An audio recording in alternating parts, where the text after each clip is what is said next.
balaguerista tiene que saber que tiene luces y sombras. Una persona que pasa tantos años en el poder va a tener sus luces y sus sombras. El hecho de que se haya tenido que extender, obviamente había una responsabilidad importante ahí de Balaguer. Se puede comprender la lógica de Balaguer de permanecer en el poder para no ser humillado. Porque ¿cuál es la pesadilla de todo gobierno que va saliendo? ¿Cómo me va a tratar el gobierno que va a entrar? Y hay un vacío. Y en República Dominicana, mire las encuestas de las últimas semanas. Gente se identifica con el PLD, con la Fuerza del Pueblo, con el PRM. Más de la mitad de la población no se identifica con ningún partido. Con ninguno. Ahí hay un mar de oportunidades para aquellos que puedan formar sus propias colectividades. Ahora, en República Dominicana, esto se puede extrapolar ese modelo a la República Dominicana. Yo diría que por el momento no.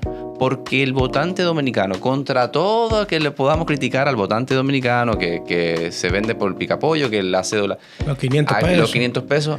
Verdaderamente, el votante dominicano es como un inversionista de largo plazo a bajo riesgo. Lo que ocurre en el caso de Milei, o de Brasil en Bolsonaro, o de Kast en Chile, sí, es que desde el propio poder se ha radicalizado primero el debate. Sí.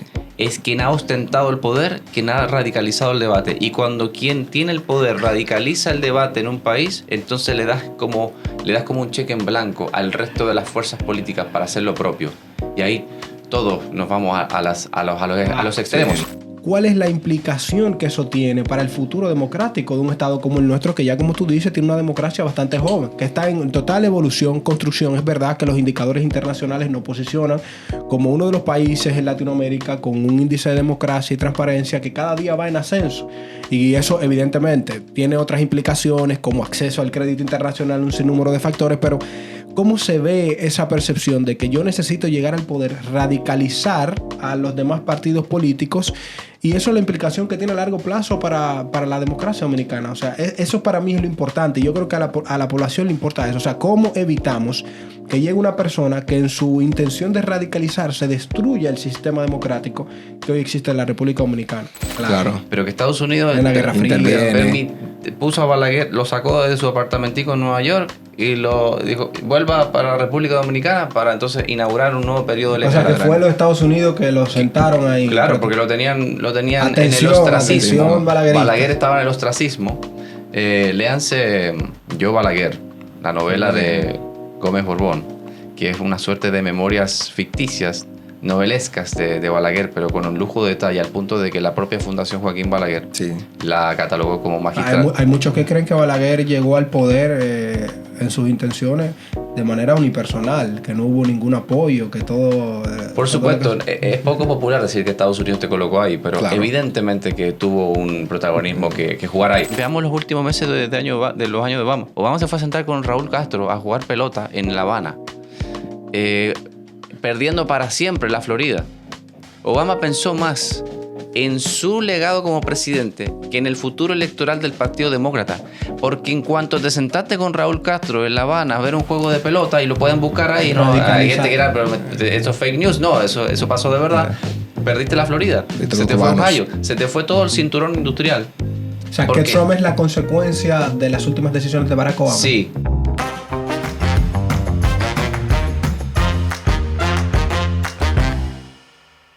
Señores, una vez más, Pizca haciendo lo que gusta y sobre todo trayendo los contenidos importantes. En esta ocasión será un espacio evidentemente que vamos a disfrutar y que aquí todo el mundo se va a llevar sus notitas, incluso hasta el 2028, que es lo que va a pasar. Tenemos un amigo nuestro en esta plataforma, el profesor Felipe Vallejo. Gracias, Felipe, por venir. De verdad que estamos muy agradecidos con tu presencia. Felipe fue aclamado, esto hay que decirlo. Felipe fue aclamado después del evento que tuvimos allá en la Universidad Iberoamericana junto a Lilsa Unive. Todo el tema del debate político y toda esta nueva tendencia verdaderamente sí que está llamando la atención. Y por eso hoy aquí se van a abordar todas las realidades latinoamericanas desde una perspectiva bastante integral. Presentaremos ejemplos y sobre todo vamos a escuchar a Felipe Vallejo hablar de toda la importancia de la comunicación política. Ya ustedes lo saben, es un experto político en comunicación. Yo lo he nombrado profesor porque directamente la forma en la que él expresa es para que usted aprenda o aprenda. Así que nada, Josué, igual que de los nuestros, vamos a estar aquí cogiendo esta cátedra política con el profesor Vallejo. Vallejo, yo voy a empezar de una vez con lo que la gente quiere saber. Hoy en el mundo estamos teniendo una realidad y es que parece que para llegar a ser presidente, para tú llegar a ser candidato, tienes que polarizar, tienes que irte a los sentimientos, tienes que irradiar hasta un poco de odio. ¿Será que ya ha cambiado la política y que aquel que no genera odio, que no polariza en el sentido de que, bueno, si tú no estás conmigo, entonces tú estás con el otro y por lo tanto yo te odio? El que no tiene esa tendencia política hoy en día no tiene forma de llegar a poder. Hay forma, lo que pasa es que hay que entender que el populismo y el antagonismo en política siempre ha existido. Lo que pasa es que hay un antes y un después con la irrupción a partir del año 90 de todo lo que es internet y posterior a las redes sociales, y ahora con lo que es fake news, inteligencia artificial. El antagonismo te invita a implementar un discurso de estás conmigo en mi contra, en vista de la cantidad de información que circula todos los días, la necesidad de distinguirse de alguna manera de todo este mar de informaciones y protagonistas y actores y debates que ocurren todos los días. Hay ciclos noticiosos que duran 24 horas y mueren. Sí. Antes esos ciclos noticiosos duraban días, semanas y meses. En vista de eso, ¿cómo yo me distingo del resto? Simplemente sonando más que los demás. El modelo de Donald Trump siempre fue así. Es el hecho de haber sonado por sonar. Hay una máxima en publicidad que es good publicity o bad publicity, es publicidad lisa y llanamente. Lo mismo ocurre en propaganda política. Mala propaganda política, buena propaganda política. Sí. El tema es sonar. Para sonar con el objetivo de ser conocido. Porque hay que entender que sobre todo para alcanzar la presidencia de la República de cualquier país, un requisito fundamental y primario es ser conocido a nivel nacional. Que todas las personas de un país en su extensión territorial y aquellos que viven fuera de su territorio nacional conozcan al candidato. La única forma de ser conocido es sonar por el mayor tiempo posible, de la intensidad mayor posible. O sea, que el que no suena, Vallejo tiene problemas. No existe. Por ejemplo, bueno, esto va más adelante, pero vamos a tirar esta primicia. Tenemos un reality muy popular en la República Dominicana actualmente y veo a muchos candidatos diciendo soy team esto, team lo otro. ¿Eso es una forma de sensibilizarse con el votante para buscar sonido o cómo que funciona eso? Siempre ha sido así con respecto a las cuestiones como que se montan en la ola. Se montan en las olas, siempre ha sido así. Hay realities donde el team fruta. Y bueno, ya lo vimos nosotros. Hasta el presidente de la República se montó en esa. Entonces sí. Es básicamente ser parte de las tendencias para poder sonar. Bueno, por lo tanto, ¿qué usted entiende, profesor? ¿Se puede ganar sin polarizar o la polarización se ha vuelto una parte esencial de la estrategia? En vista de que el centro político está próximo a morir, sí. El centro político no respondió a las necesidades que la gente se manifestó. Vamos a Latinoamérica para ser más claros. En la segunda mitad del siglo XX había muchas dictaduras militares. En el caso de República Dominicana sui generis, porque acabó en el 61. Pero realmente todos los países grandes de América Latina y del Sur y de América del Sur tenían dictaduras militares hasta el año 90. Sí. En el caso de Chile, recién la democracia retornó en 1990. Brasil un poco antes. Argentina unos cuantos años antes. Pero todos los países realmente se manejaron en una situación donde había dictaduras militares. Volvió la democracia. El centro político era la esperanza de la sociedad de reclamar o de recuperar aquellos años o aquellos derechos fundamentales que permitan a un ser humano su desarrollo económico, social, personal, profesional. El centro político, luego de 30 años de trayectoria, no ha cumplido con esas expectativas, con esas promesas que estableció. Por ende, la polarización se ha ido haciendo un espacio cada vez más importante, tanto de la izquierda como de la derecha, y lo hemos podido ver en estos últimos años. Sí. Tanto la gente dice, bueno, la gente se está volviendo más izquierdosa o la gente se está volviendo más derecha. Sí. Es que la gente opera y el votante opera más que de un voto a favor, vota siempre en contra. El voto castigo. Profesor, ¿y por qué usted cree que este caso no se da en la República Dominicana, el caso ideológico? En la República Dominicana, de nuevo, es sui generis la República Dominicana porque primero cae Trujillo en el año 61, luego tenemos un intento de elección que fueron legítimas, pero a los 7 meses cayó el gobierno, propiamente tal, Y luego en el 1966 es que República Dominicana inaugura su periodo más estable de su democracia, de su joven democracia. Aquí a veces le exigimos a la democracia dominicana cosas que las democracias de décadas o de siglos le han podido dar a sus respectivas sociedades. La democracia dominicana tiene 59 años de edad. 59. Y si me apuran, tiene 28 años. Desde el año 96. Porque hay que recordar que la crisis del 94 obligó a extender ese gobierno. Una cuestión completamente fuera de lo que establecía la Constitución. Cuidado, Vallejo, que ahorita no escucho a un balaguerista ahí. ¿Quién sabe cuál es la percepción? Ahorita no cierran este podcast. Pero tú sabes que los balagueristas son un poquito delicados. El balaguerista tiene que saber que tiene luces y sombras. Una persona que pasa tantos años en el poder va a tener sus luces y sus sombras. El hecho de que se haya tenido que extender, obviamente había una responsabilidad importante ahí de Balaguer. Se puede comprender la lógica de Balaguer de permanecer en el poder para no ser humillado. Porque ¿cuál es la pesadilla de todo gobierno que va saliendo? ¿Cómo me va a tratar el gobierno que va a entrar? Es importante, señores, que ustedes vayan anotando los conceptos y nosotros también desmenuzarlo. Por lo menos el tema polarización, que es donde estamos hoy en día. Y esto para que quede claro a nuestra audiencia. Sabemos que muchos ya lo conocen. Pero es sencillamente hablar de la radicalización de los grupos poblacionales que se identifican en ambos extremos. Uno que son de derecha, otro que son de izquierda. Por el contrario, uno que son totalmente sentimentalistas de cara a una felicidad, a una empatía. Y otro que promueven el odio y un sinnúmero de interrogantes que para ellos es una autoidentificación. Entonces es bueno que usted ahí vaya comentando, bueno, pero yo me siento de derecha, me siento de izquierda, porque aquí todo eso lo vamos a ir desmenuzando y sobre todo escuchar al profesor Vallejo en esta que yo creo que es importante. Si hoy en día, Vallejo, un candidato en toda parte del mundo decide aspirar a la presidencia o a un cargo político, ¿cuáles son esas condiciones esenciales que usted diría, sin esto esa persona no gana? O sea, esta persona necesita esto y esto, ser blanco, ser bonito, tener braces, los dientes. ¿Cuáles son esas condiciones, Vallejo? Yo pienso que, visto lo visto en países de América Latina y en Estados Unidos también, una condición pareciera es renunciar a los partidos tradicionales, porque ya no son creíbles. Crear tu propia colectividad. Ojo. Estamos en República Dominicana, partidos políticos, anoten, la está diciendo Vallejo, un experto en comunicación política. Cerrar los partidos tradicionales, adelante, ese es uno. Porque mira lo que hizo Milei, mira lo que hizo Bolsonaro, mira lo que está haciendo Kast en Chile, que es probablemente el próximo presidente de Chile, suponiendo que se pase una segunda vuelta. Están saliendo de los partidos tradicionales, creando sus propias colectividades y están radicalizando el debate hacia la izquierda en este caso, hacia la derecha en ese caso y hacia la izquierda en muchos otros casos. Entonces, pareciera como que hay que romper con lo tradicional, porque lo tradicional ya carece de legitimidad. Y al carecer de legitimidad está directamente atado a la credibilidad. Y cuando no tienes credibilidad en la sociedad, estás completamente desconectado de la realidad de las demandas de la sociedad. Por ende, hay una nueva sensación y hay un vacío. Y en República Dominicana, mire las encuestas de las últimas semanas. Gente se identifica con el PLD, con la Fuerza del Pueblo, con el PRM.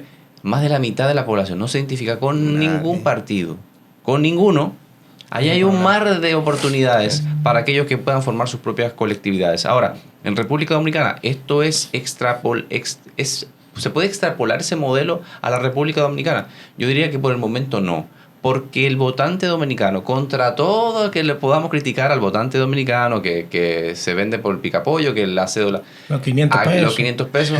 Verdaderamente, el votante dominicano es como un inversionista de largo plazo a bajo riesgo.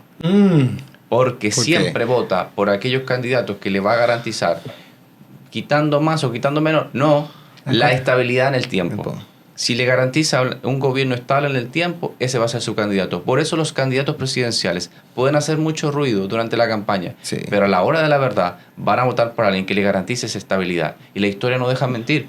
Claro. Joaquín Balaguer, Leonel Fernández, Hipólito Mejía, que anterior a la crisis bancaria hizo un gobierno bastante decente. Pero 2 años fueron muy buenos. Hay interrumpirte, Vallejo, para que nuestra audiencia entienda. O sea, cuando tú hablas de estabilidad, ¿a qué refieres? ¿De que ese votante lo que busca es estabilidad? Pues puede ser estabilidad económica, estabilidad en social, términos del clima político, clima social. Tranquilidad. Sí, porque a la hora de la verdad, es verdad que nos gusta en buen dominicano nos gusta la chercha, la cosa, Pero a la hora de decir qué quiero que pase en los próximos 4 años, el dominicano no tiene en su ADN esa revolución o cortar con lo tradicional. Sí. Es un mutante extremadamente tradicional. Y eso ha permitido que el modelo político actual sobreviva a pesar de que en otros países está riendo. Bueno, para dejar a Josué, yo creo que esto es importante para los que están creyendo que aquí va a aparecer un Milei con una motosierra, muchos creativos que están yendo a universidades, que nosotros le estamos dando seguimiento, porque los que creemos en un sistema democrático sabemos Sí. que los partidos políticos agregan valor. Entonces, no crean, eso es la interpretación que le da Giancarlo Santana a lo que dice Vallejo. No crean que ustedes por montarse en tendencias internacionales, que usted va a ser un Javier Milei, que usted va a ser un Donald Trump en República Dominicana, usted va a tener un espacio directo en este contexto en la República Dominicana. Entonces, cuidemos nuestra tranquilidad, que es lo que ha dicho Vallejo. Eso no quiere decir que mañana no tengamos outsiders si no hay un espacio ahí. Pero los creativos que están apostando a desestabilizar un sinnúmero de cosas que para mí no es la forma de hacer oposición, creo que la van a tener difícil. Josué, Sí. adelante. Creo que algo que debemos ver es como qué explica el éxito de figuras tanto así como de Javier Milei, como de Bukele, en contextos tan distintos, o sea, pero con narrativas de ruptura similares en su país. Mira, lo que ocurre en el caso de Milei o de Brasil en Bolsonaro o de Kast en Chile Sí. es que desde el propio poder se ha radicalizado primero el debate. Sí. Es quien ha ostentado el poder quien ha radicalizado el debate. Y cuando quien tiene el poder radicaliza el debate en un país, entonces le das como un cheque en blanco al resto de las fuerzas políticas para hacer lo propio.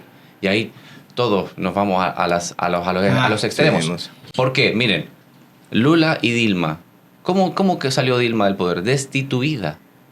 Y Lula terminó preso. Un año después salió electo Bolsonaro. Se radicalizó primero desde el poder. Desde el poder. La comunicación, la gestión pública. Argentina, Cristina Fernández, radicalizó absolutamente todo. Primero con su marido y luego ella misma, a un punto tal de que no había margen para otra cosa que radicalizarse, porque el gobierno como tal no le daba opción a este sentido.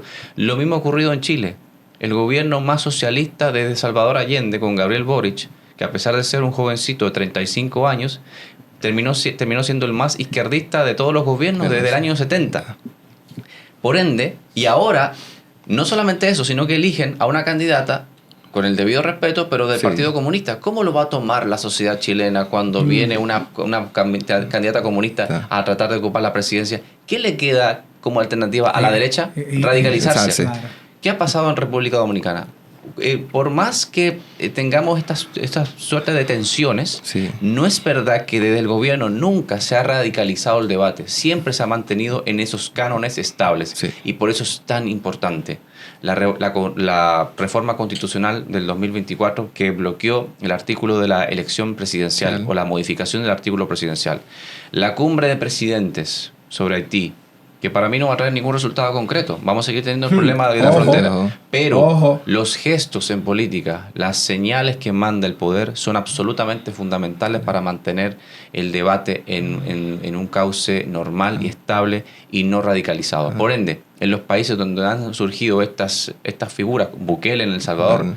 lo mismo, es que desde el poder se ha radicalizado Claro. primeramente el debate. Y ahí viéndolo aterrizado a lo que eso implica a la democracia, Felipe, yo creo que es importante escuchar tu percepción, porque fíjate cómo planteas, yo sé que lo reitero, hay muchos hoy candidatos e incluso personas que quieren incurrir en la vida política que lo que están pensando, bueno, yo voy a radicalizar, a llevar un sentimentalismo que para mí no es positivo nunca a la democracia. ¿Cuál es la implicación que eso tiene para el futuro democrático de un Estado como el nuestro, que ya como tú dices, tiene una democracia bastante joven, que está en total evolución, construcción? Es verdad que los indicadores internacionales nos posicionan como uno de los países en Latinoamérica con un índice de democracia y transparencia que cada día va en ascenso.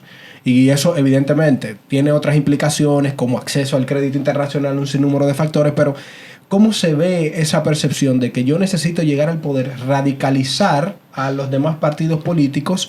Y eso es la implicación que tiene a largo plazo para la democracia dominicana. O sea, eso para mí es lo importante. Yo creo que a la población le importa eso. O sea, ¿cómo evitamos que llegue una persona que en su intención de radicalizarse destruya el sistema democrático que hoy existe en la República Dominicana? Siempre habrá espacio para la radicalización, que eso tenga un apoyo popular, esos son otros 500. en República Dominicana a la fecha, y en el 2028 no va a ser distinto. Te puedo poner sobre la mesa los nombres, 5 o 6 nombres. No, eso déjanoslo para ahorita, esos 5 o 6. De lo que va a ser. Eso viene, no se esperen, que aquí Vallejo no va a revelar quién es que gana en el 28. Eso sale aquí. Vallejo va a dar esa primicia. Pero el modelo económico, político y social de República Dominicana se fundó en el año 66. Sí, totalmente. En el año 65, cuando Estados Unidos...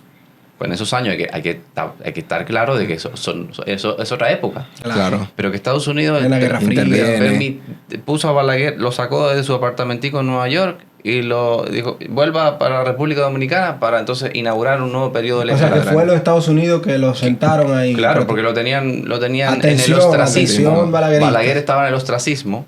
Léanse Yo Balaguer, la novela de Gómez Borbón, que es una suerte de memorias ficticias, novelescas de Balaguer, pero con un lujo de detalle, al punto de que la propia Fundación Joaquín Balaguer la catalogó como magistral. Hay muchos que creen que Balaguer llegó al poder en sus intenciones de manera unipersonal, que no hubo ningún apoyo, que todo... Por supuesto, es poco popular decir que Estados Unidos te colocó ahí, pero evidentemente que tuvo un protagonismo que jugar ahí. Nueva primicia. El modelo actual se fundó en el año 65, posterior a la Guerra Civil de la República Dominicana, cuando se inauguró el periodo más estable de la historia democrática de este país. Y lo que estamos viendo actualmente se inauguró en el año 94, con el primer gobierno celebrado en el año 96 tras esas elecciones. Entonces, todo lo que estamos viendo actualmente es producto de esa estabilidad en el tiempo. Si usted pone los planes de gobierno del PRM, del PLD y ahora de la Fuerza del Pueblo, antes del PRD, póngalo. Hagamos ejercicio cuando se acerque el año 2028 y hacemos una sesión aquí en Pizca Política y vamos punto por punto. Les garantizo que en lo fundamental, los planes de gobierno son prácticamente idénticos. Sí. No hay una diferenciación ideológica en términos de cómo liderar un gobierno. O sea, que aquí el que venga de que es de izquierda del 2028, que es de derecha, eso es teoría pura. El debate, para bien o para mal, el debate de la izquierda y la derecha de la República Dominicana no existe por el momento. Gracias a Dios. Yo creo que eso es positivo. Adelante. Sí, creo que hay una pregunta, volviendo al tema de Bukele, que es muy importante saber su opinión sobre cómo usted cree que piensan los ciudadanos de El Salvador. Vemos juicios colectivos a pandilleros, vemos una reelección indefinida, vemos el estado de excepción, pero todo ha sido muy positivo en las elecciones. O sea, Bukele se reelige sin ningún problema. ¿Cuál usted cree que es el pensamiento del ciudadano común en El Salvador? Todo gobierno que sale y todo gobierno que asciende, es decir, el presidente que sale y el presidente o la presidenta que ascienden, es porque quien tenía las riendas ya no tenía las respuestas a esas preguntas o inquietudes que la población tenía. Sí. Y quien asciende promete cumplir con esas expectativas. Bukele llegó con las expectativas, con una sola expectativa, que la gente tenía hace más de 20 años o 30. Seguridad, vivir en paz. En El Salvador no había paz, no había seguridad. Era una violencia a niveles escandalosos. Asesinatos por día, se contaban los cadáveres por día de una forma abrumadora. Entonces Bukele cambió eso. Sí. ¿Cómo lo hizo? A la gente verdaderamente, en términos generales, no aquellos que debaten que es importante el valor de la democracia, el respeto a los derechos fundamentales de un ser humano. No estoy hablando de esa porción mínima de la población, sino de la gran mayoría de la población. A la gran mayoría de la población que vivía chantajeada, extorsionada por las pandillas, que vivía con miedo, que tenía todo el mundo familiares que habían sido víctimas de la violencia armada. Y llegó un hombre que les dijo que voy a solventar todas estas situaciones. Verdaderamente, la siguiente pregunta era, ¿y cómo usted lo va a hacer? Claro. ¿Me va a importar a mí cómo usted lo va a hacer? ¿O me va a importar a mí el resultado de yo vivir en paz? Por ende, Bukele, por eso es que Bukele es tan popular. Sí. Porque resolvió una situación que no había podido resolver ni el FMLN, ni el partido de derecha, que se me escapa ahora el nombre, pero que en todas estas décadas no lo había podido lograr. Entonces, Arena. ¿Qué hizo Bukele? Resolvió el problema fundamental, la preocupación número uno que todo salvadoreño tenía. Por ende, a partir de ese momento, el relato de Bukele fue en torno a la seguridad ciudadana, que de hecho ya se está desgastando. Sí. Ya la seguridad ciudadana se da por sentado en El Salvador. Claro. Por ende viene la siguiente preocupación, que es la preocupación económica. Y si comparamos gobierno con gobierno de Arena y gobierno de FMLN, con el gobierno de Bukele, la verdad es que Bukele no lo ha hecho demasiado bien ni demasiado mal. Simplemente lo ha hecho en niveles promedios. Incluso hay personas que han caído en la pobreza durante los mandatos de Bukele. Pero eso no ha saltado a la palestra tanto como la mantención en el tiempo de la seguridad ciudadana. ¿Por cuánto tiempo? ¿Es sostenible? Y eso es otra cosa. Señores, ustedes saben que nosotros tocamos en 2 episodios. Vaya a esos episodios anteriores y escuche las percepciones de lo que pasó en UNIBE. Ahí tanto el profesor Felipe Vallejo como otros especialistas y este servidor planteamos nuestra posición sobre el tema Bukele. Reiteramos, esto es una preocupación para muchos, para otros una alegría. Particularmente ya saben lo que yo pienso, pero creo que hay que entrar en algo sumándole a eso, que para mí es quien ha marcado la tendencia. Y tú me dirás, Vallejo, los Estados Unidos de América. Yo siempre digo que lo que pasa en América es porque o Estados Unidos levanta los brazos y entonces los otros aplauden.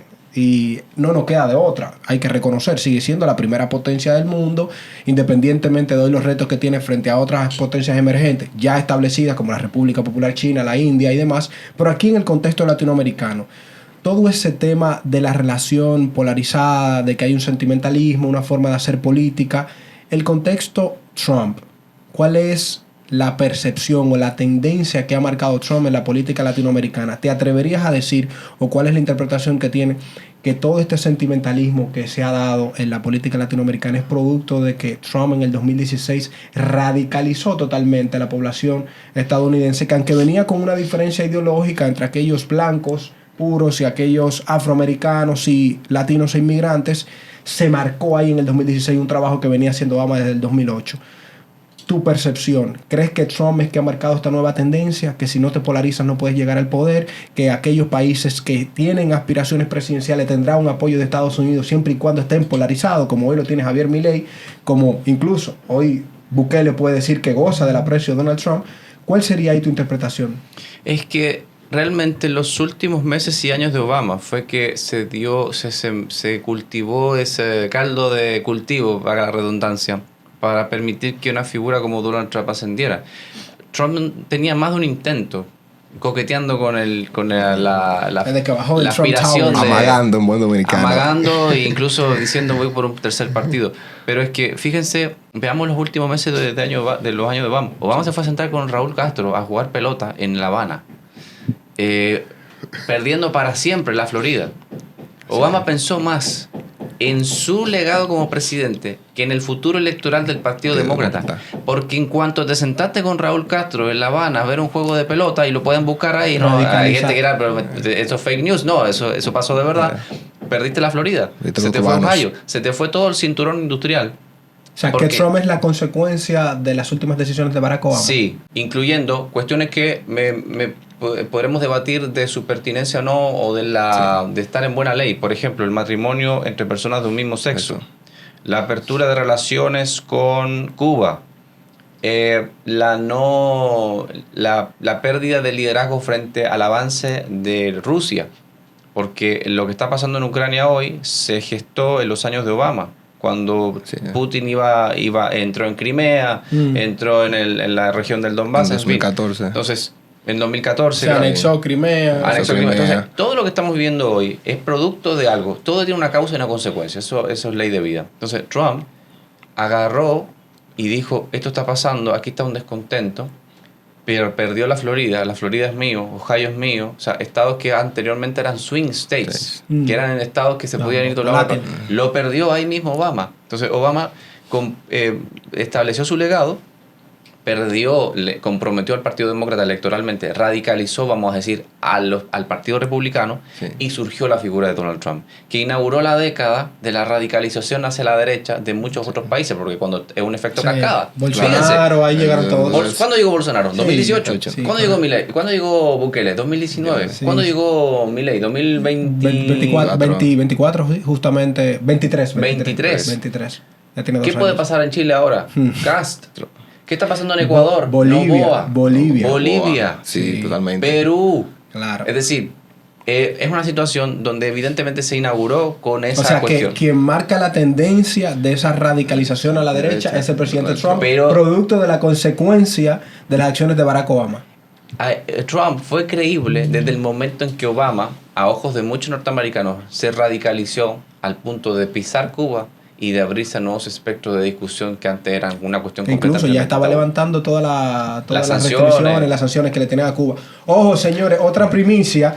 Esta yo tampoco me la imaginé ni la interpreté. Para mí Barack Obama de una forma u otra fue de los pocos presidentes que logró a esa masa blanca radicalizada llevarla a votar por el Partido Demócrata. Eso sí fue una gran tendencia en el 2012 y ciertamente de que haya sido una consecuencia el producto Trump, que lo había analizado desde mucha perspectiva, incluso creyendo toda esa tendencia, el movimiento MAGA y cuáles eran las implicaciones que eso iba a tener, que más que todo lo que pudo haberse dado es una desunión, digamos, entre el Partido Demócrata, producto de las proyecciones que ya pretendía Barack Obama para su esposa. Es que Obama... Que creo que es ahí donde Obama quizás perdió el rumbo, como yo lo interpretaba. O sea, estabas comportándote en el 2012 con la intención de ir proyectando ya a tu esposa, que tiene una gran proyección. Se habla de ella el 2028 y entonces ya el Partido Demócrata empezó a sentir como lo que pasa es que había fíjense una una cosa, radicalización en su persona. Obama hizo todo eso y luego entonces para muchos norteamericanos es inconcebible al día de hoy que una mujer sea candidata y muchísimo menos presidenta de ese país. Sí. Entonces pasa todo esto, se está coqueteando con la idea de Michelle Obama y finalmente es Hillary Clinton que va... que además de ser mujer, que es un pecado para mucha gente de la política, tiene una mochila bastante pesada por haber sido congresista, por haber sido secretaria de Estado, por haber sido primera dama. Entonces, muchos norteamericanos sintieron en su conciencia, incorrecto o no, de que estaban perdiendo a su país. Así es. Se me está escapando el Estados Unidos que yo siempre he añorado para mí y para mi familia. Y Donald Trump vino y dijo, yo te voy a rescatar y voy a volver a ser América lo que fue. Y ese fue el mensaje. Pero manejando ese discurso, que por ahí viene también una buena pregunta, que es como ejemplo Cambridge Analytica. ¿Usted entiende que después de lo que se vio, el manejo, las estadísticas que usó Donald Trump en base a las redes sociales, manipulación evidenciada, ¿usted entiende que un candidato presidencial puede ganar las elecciones sin los medios tradicionales? Trump hizo una demostración en Estados Unidos con esto. Cada vez es más plausible que un candidato no tenga necesidad de entenderse con los medios tradicionales de una forma prioritaria, pero tiene su preponderancia. Los periódicos impresos que solo ya nadie lee, encuestas y todo. siguen siendo preponderantes, siguen teniendo un peso, no solamente al hecho de llegar a más lectores, sino que los accionistas, los dueños, los directores, los periodistas tienen formas de influir en la sociedad de manera directa e indirecta. Por ende, la relación de un candidato con los medios tradicionales, tanto con los nuevos medios, debe ser muy parejo. No hay que irrespetar la tradición y el peso que han tenido esos medios a lo largo de casi un siglo, porque por algo han sobrevivido un siglo, con los nuevos medios, que evidentemente tienen su momento, están en su boom, tienen un peso importante y están llegando al electorado nuevo. Entonces, para llegar al electorado tradicional todavía es importante entenderse con los medios tradicionales. Para llegar al nuevo electorado tiene que ser a través de estos nuevos medios.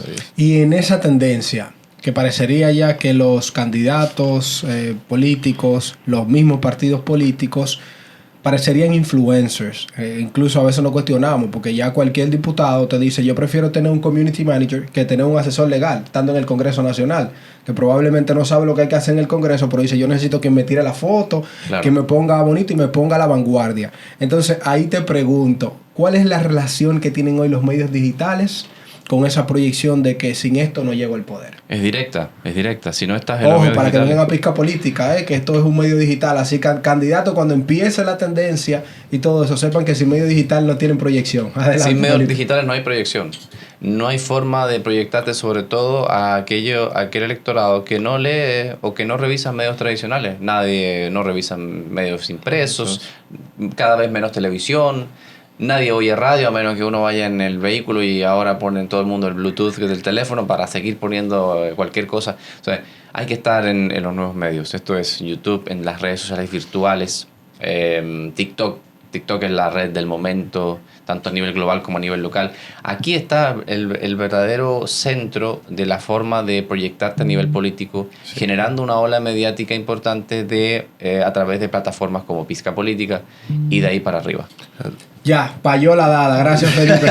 Esa payola está ahí, así que anoten esa. El productor hasta está contento ya, sabe que vamos a tener mucho trabajo para el 28. Y lo vamos a seguir, señores. Viene ahora lo más importante. Usted lo va a ver en un segundo episodio, que va a ser la continuidad de pero yo sé que a usted le interesa saber qué va a pasar en República Dominicana en el 2028.